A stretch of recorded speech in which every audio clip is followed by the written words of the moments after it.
Role. Rajendra Yadav ji, आप पेशे से राजमिस्त्री हैं, है ना? और कल आपकी गर्भवती जो पत्नी थी उनकी जो है डेथ हो गई एक नर्सिंग होम में। बताएंगे पूरा मामला क्या है, कैसे आप उस नर्सिंग होम में लगातार इलाज करा रहे थे क्या? जी, एक बार तो गए थे वहाँ पे, तो ब्लड की समस्या थी उसमें, तो ब्लड चढ़ाए थे वहाँ पे। किस महीने में गए थे? नवंबर महीने में गए थे।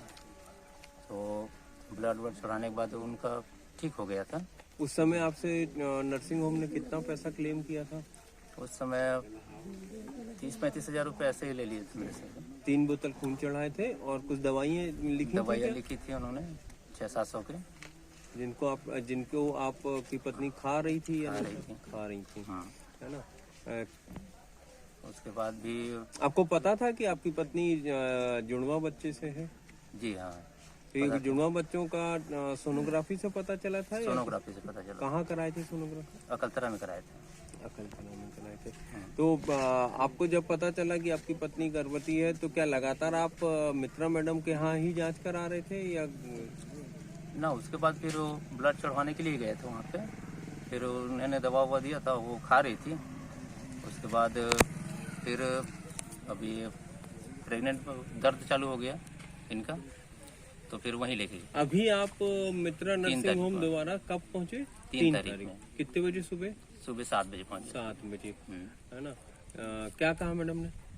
मैडम ने कहा कि मैडम तो है नहीं, आ रही है, देखते हैं कि आ जाए तो ठीक है, वही ना बाहर गई है।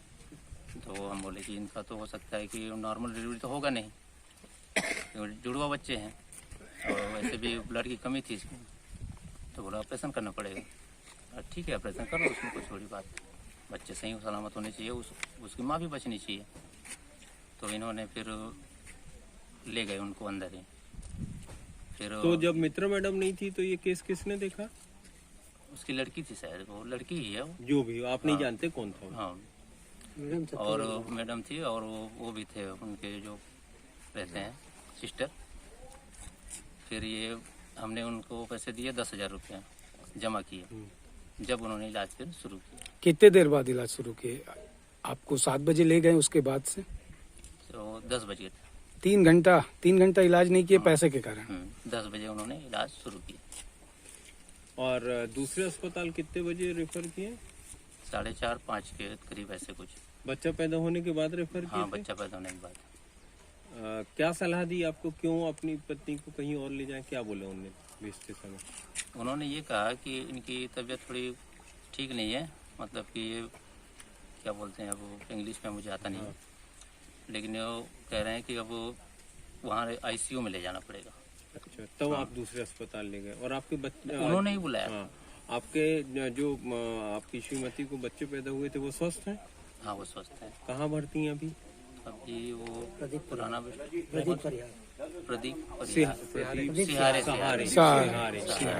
वहाँ है पुराना बस स्टैंड। अच्छा, उनके यहाँ आपने कितना पैसा जमा किया? वहाँ पैसे जमा नहीं किए, अभी नहीं किए। वहाँ ले जाने की सलाह किसने दी बच्चों को? इन्होंने ही दी थे।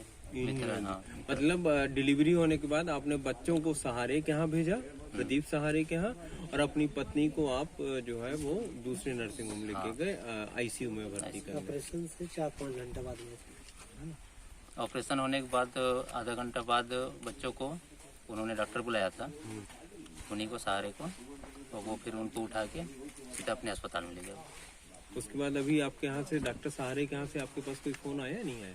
ना, अभी तक तो नहीं आया है। तो वहाँ कौन है अस्पताल में? वहाँ कोई नहीं है, बच्चे ही हैं। राजन जी, 3 तारीख को आप मित्रा मैडम के यहाँ सीधा पहुँचे थे कि उसके पहले कहीं और गए? जी, पहले तो मैं मंगलवार को था 3 तारीख में जी, 2 बजे यहाँ से निकला था रात में जी, ऑटो से। अभी तो ऑटो ही मान लो। हाँ, टेम्पो से ही गया था, अपने साधन से गए थे। तो कहाँ पहुँचे आप? मैं गया था सिम्स में। अब 2 बजे से गए मुझे सुबह के 5 बजे तक। उन्होंने पुनः तो कोई ट्रीटमेंट किया जी, ना ही मुझे कोई दवा लेने को कहा, ना ही कोई रसीद दी, ना पर्ची दी। तो आप सिम्स में कहाँ पे पहुँचे थे? आकस्मिक चिकित्सा कहाँ पे पहुँचे थे, माने कौन से दरवाजे? मेन गेट में? कहाँ? मेन गेट में है, वो दूसरा मंजिल है। जहाँ पे गर्भावस्था है वहाँ पे बच्चे का डिलीवरी होता है जी वहाँ जी। पे। कोई पर्ची कटवाए थे आप वहाँ पे? हाँ, वो 10 रुपए का पर्ची काटे थे। जी, कटा। वो वही रख लिए वो, मुझे अच्छा। दिए भी नहीं वो। अच्छा। उसके बाद उन्होंने जब कोई इलाज फिलाज शुरू नहीं किया, इसकी दर्द बढ़ रही थी, तो मैं वहाँ से फिर डॉक्टर से बोला तो वो बोल रहे हैं कि अगर करवाना है तो तरीका से कराओ, नहीं कराना है तो अपनी वाइफ को ले जाओ।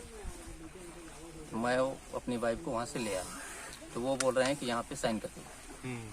तो साइन करवाते समय उन्होंने लिखा था उसमें कि मैं अपनी पत्नी को अपनी जिम्मेदारी में लेके जा रहा हूँ, अगर कुछ भी होता है ना, या कुछ भी परिस्थिति हो तो इसकी जिम्मेदारी मैं हूँ। तो मैंने वहाँ साइन कर दिया। ठीक। ठीक है।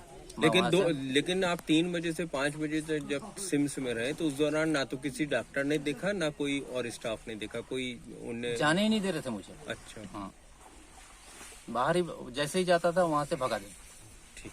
ऊपर से चिल्लाते थे वो, इसलिए मैं वहाँ से उठा के यहाँ ले आया था, लेकिन यहाँ भी कुछ नहीं हुआ। ठीक।